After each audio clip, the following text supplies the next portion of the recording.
One of the more pleasing revelations of the Clean Brexit group WhatsApp leak is that right-wing Tories are as sick of Nadine Dorries as the rest of us. This exchange started with a number of Tories expressing concern over David Frost's resignation from the cabinet. So Theresa Villiers here sharing a story about the resignation.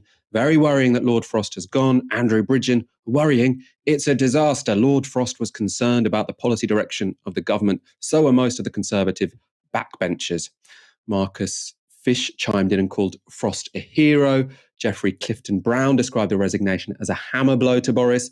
And unable to resist, Nadine Dorries jumped in with this fawning defence of the Prime Minister. So Nadine Dorries says, the hero is the Prime Minister who delivered Brexit.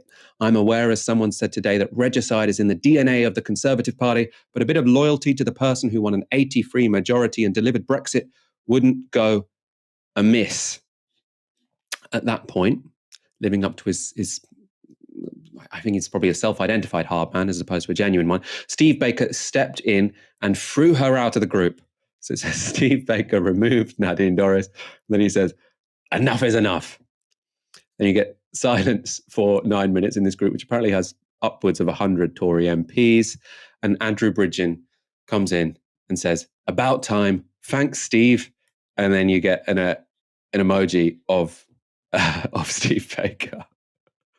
Ash, the knives are very much out in the Conservative Party. I'd like to see, more. I would like to see more of these WhatsApp leaks. So if you are one of the 100 headbanger Tories in these groups, do share more of them. Do you think they can keep a lid on this for much longer, or do you think this is all going to explode out into the open?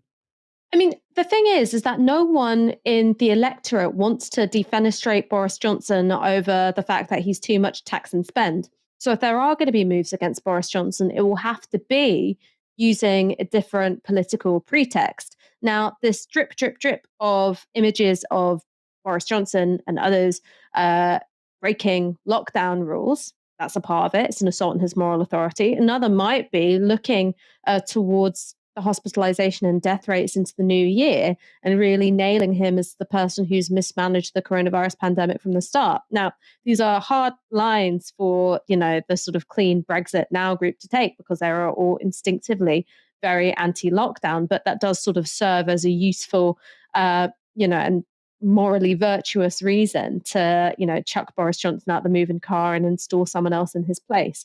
It certainly won't be, I think, overtly and public facing. The stuff about low tax.